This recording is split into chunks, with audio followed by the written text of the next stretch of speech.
Hey MVPs, RicoKnows here, doing a futures video on Clemson football. You guys see it here.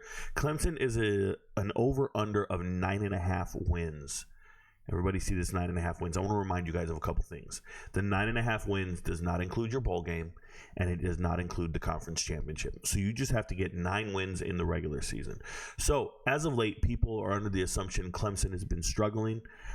I don't think of it that way. They're just not as good as they used to be. Other teams are beating them when they shouldn't. And a lot of it has to do with the turnover in the coaching staff. Losing Tony Elliott as an offensive coordinator years ago, he's now the head coach at Virginia. When you don't recover from losing certain really good coordinators, certain really good position coaches, you tend to fail in the recruiting aspect, in the development of the players, and then during game situations or simulations or decisions that need to be made during the game, right? Halftime adjustments, whatever it is. You're just not quite getting there. But the caliber of player at Clemson is still very good. The players are very talented. When you start looking at the recruiting classes and assessing the tape and the film, I look at their roster and I go, whoa, there's studs all over that roster. Now, to win 10 games in the regular season is a bit much. And I see that over there is plus 116 money. And then you've got the minus at 142. So for this futures bet, I'll go down this roster real quick, or this schedule. But more importantly, I want to talk to you about Clemson as a team, okay? So one thing they did this offseason is they just lost Will Shipley to the NFL draft. Not a big deal. He wasn't the team's leading rusher. Let me go through this. I'll go by position. I apologize. So Cade Klubnik's been the starter for the last 2 years. A little underwhelming for some of you guys as a 5-star quarterback coming out of Texas. Watched him play. I think it was Westlake, right? And I watched him play in the state championship back in the day. I think he was playing against Jackson Arnold and Bowen at safety, right? Peyton Bowen, Denton Guyer High School. So I remember him winning the state title, and he looked great, and I thought, man, that guy's going to go to Clemson and beat DJ Uiagalelei. He eventually did. Very underwhelming the rest of the way. Nothing too great. And when I looked at it and I actually watched the tape on it, you guys can say he doesn't make the right decisions. You guys can say he's not the best quarterback. But I really feel he has no weapons at the wide receiver position. At least not equivalent to what you would anticipate from previous Clemson wide receivers. Like big, Clemson's always had 6'2", 6'4" wide receivers that can beat you on the outside. Traditional X wide receivers, or that number one wide receiver, as you guys like to say. Oh, that's a one right there. Yeah, that's the guy. They don't have it. They haven't had it for a little bit. Collins just hit the transfer portal, so that's problematic. But I like Cade Klubnik for his third year starting. I think he's cool. He's a good quarterback. I hope he figures it out. Experience is everything. He's been learning face first. I hope he's their leader. Okay. When I look at their running backs, Phil Moffitt's finally the starting running back, led the team in rushing this past season. He is a load. He's a power back. He's not a home run threat. Will Shipley's finally gone, but that's a lot of productivity gone. It's an 1,100-yard rusher the year before, back in 2022. This past season, 2023, 827 yards. You see it, man. It's great to have a 1-2 punch. So who's the second punch? Well, if you look at their leading rushers there, you have Cade Klubnik at 182 yards, and then you have Dominic Thomas. Dominic Thomas hit the transfer portal. He was a walk-on. He's now at, I believe, Georgia State. He had a lot of offers. Keith Adams Jr. still on the team, insignificant. Tristan Rigby, don't worry about it. The name down there that people want to talk about is Jay Haynes. Jay Haynes, the home run threat. Congratulations. Even if he is good, let's just say he's good. He's not Will Shipley good. He's not going to put up 800-something yards. So you're going to be relying heavily on Phil Moffitt in your rushing attack. It will be a 4 yards in a cloud of dust type of attack. Phil Moffitt's not a home run threat, but he can really move the chains. And I believe he just manhandled Notre Dame. Was it Notre Dame last year? I believe it was Notre Dame. Yeah, 186 yards. I remember watching it and just thinking, they don't want to tackle this guy. They don't have what it takes. They're not built like that. At the receiver core, Tyler Brown, freshman, good, little guy, but only 10 yards of reception, 52 receptions. He's Waffle House, bro. He's always open. Tyler Brown's always open, and he's a good receiver, especially as a freshman. To put up production like that is encouraging. But Bo Collins here hit the transfer portal. He's gone. no other receiver threat that when I turn on the tape, I go, whoa. I don't see it. So I'm looking at some freshmen coming in that might be worth talking about, but it just doesn't feel right in the receiver core. And they refuse to use the transfer portal. If you didn't know, Clemson doesn't use the transfer portal. They will not sign any transfers. I think they did one last year just as a favor to the coaching staff, but they don't do transfers. Nope. They're just going to keep recruiting and pick what they got, and they like what they have. Now, on defense is where they really stand out to me. They have absolute monsters on defense. Amazing players. When you turn on the tape, T.J. Parker, Peter Woods, there's nobody better than these guys. So this is what makes it so difficult. The best linebacker in the country next year for me is Barrett Carter. Shout out to North Gwinnett High School. Barrett Carter is the best will linebacker in the country. Weak side linebacker, whatever you want to, however you guys say it. It's a will linebacker. Dude's a damn stud. So I really love a lot of the firepower they have on the team. You can go study their depth chart. I'm telling you right now, Sammy Brown coming in as a 5-star freshman at linebacker. It's going to be impossible to keep him off the field. Sammy Brown's a stud. Shout out to Jefferson High School here in Georgia.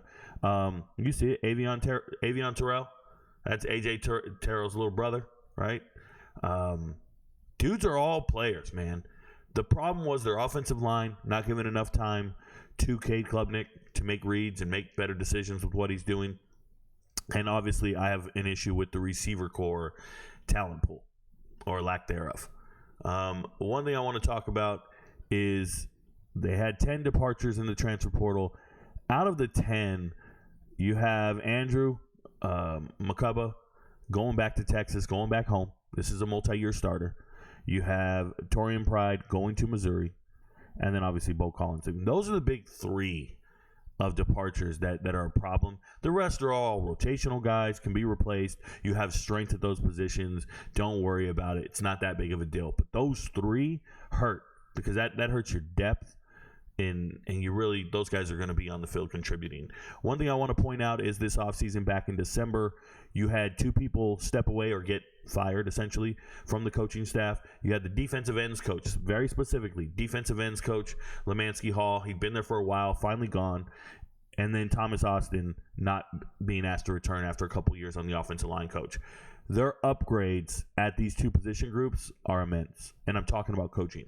Okay? So they go out and they go get Matt Luke. If you don't know who Matt Luke is the former head coach of Ole Miss. He's been coaching offensive lines for a long time. He was just most recently the offensive line coach at Georgia. The reason Georgia was winning all those national titles, they're offensive linemen. All those offensive linemen going to the NFL draft, Matt Luke is recruiting them, developing them, and coaching them. Dabo Swinney knows this, so he goes out and gets himself a great offensive line coach. On the other side, you have Chris Rumpf coming back to Clemson. He used to be there before. This is a former high school coach in South Carolina. Chris Rumpf he just spent the last 4 years in the NFL. If there's anything you ever want to do with a defensive line coach, let's go get one from the NFL. The slants, the combinations, the techniques, it doesn't get much better. And you don't have to get too complex. Remember, sometimes you get an NFL offensive coordinator or defensive coordinator, and they don't pan out at the collegiate level because it's too complex. The scheme is too complex as a coordinator. But if you go get a position coach from the NFL, and you say, hey, I just want you to refine this position group, let me tell you what will happen. They will refine the hell out of that position group. Now, the extra part. Can you assess talent? Can you go on the road and recruit? Can you do the development into professionals? Yes, these two gentlemen can. They have an absorbent amount of college experience, especially Rump. Dude's been coaching 25 years.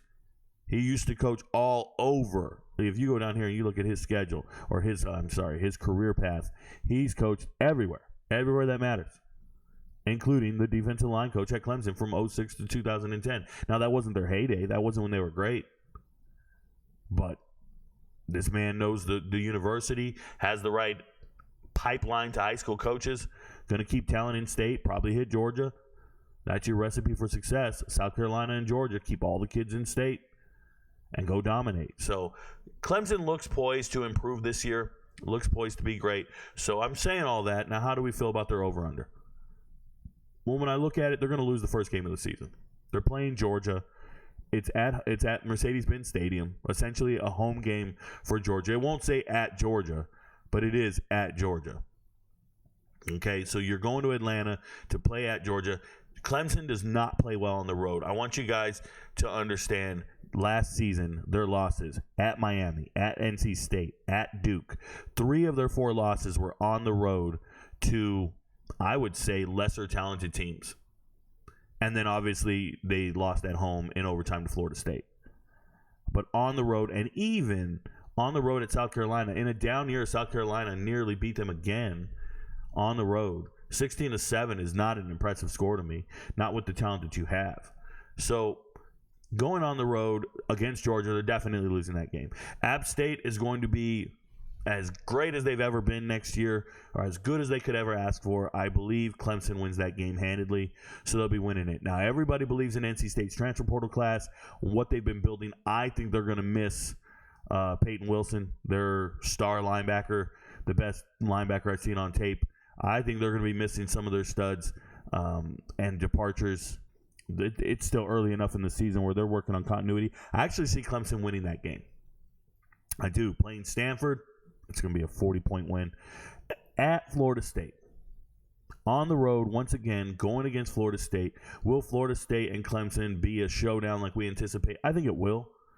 I think DJ Uiagalelei trying to beat his old team is important. The revenge factor's there. The motivation's there. Is Florida State more poised and ready to win? They have more skill position players, better receiver core. But Florida State just lost a ton of NFL talent to the NFL draft. Their defensive departures are immense. And are they finding the replacements? I don't know. I think that's going to be a very low-scoring game. I don't know who wins that game.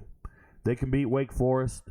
They're going to beat Virginia. They're a higher class of Virginia. And then you go down here to the last month of the season. In November, they have 5 games. You see it. Louisville scares me.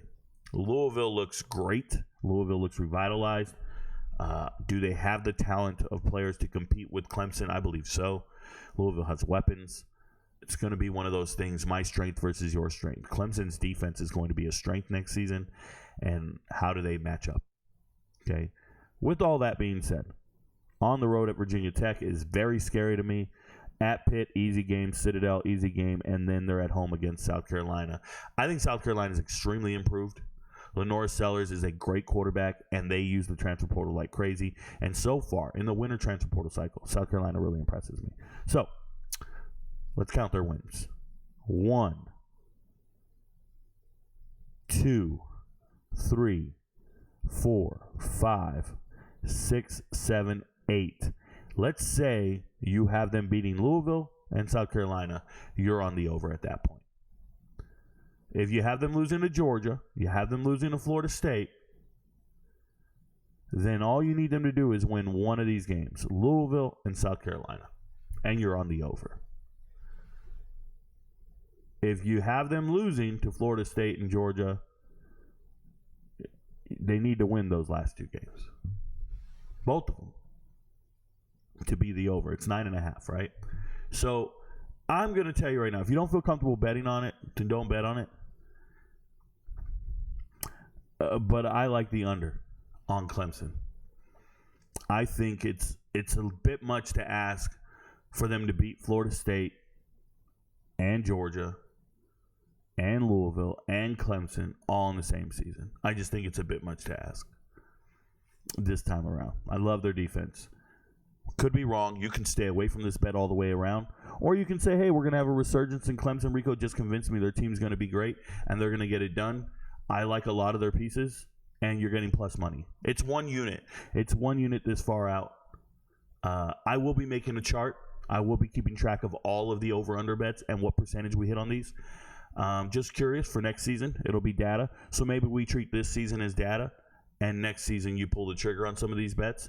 But I'm going to still put out every video on every single Power 4 team. There's 64 more videos or 63 more videos I need to make out of the 66 teams. There might even be 62 videos left. But the point is looking at Clemson, it looks like they're not as dead as you think they are. The over feels very real. There's value there. Is it a value bet? 1 unit value bet? Or you can sit back and say, I think they're going to be the under. This feels like a pretty good play. Let me throw a unit at that. No more than a unit. That's it. All right. So, your friends don't know, but Rico knows. Peace, y'all.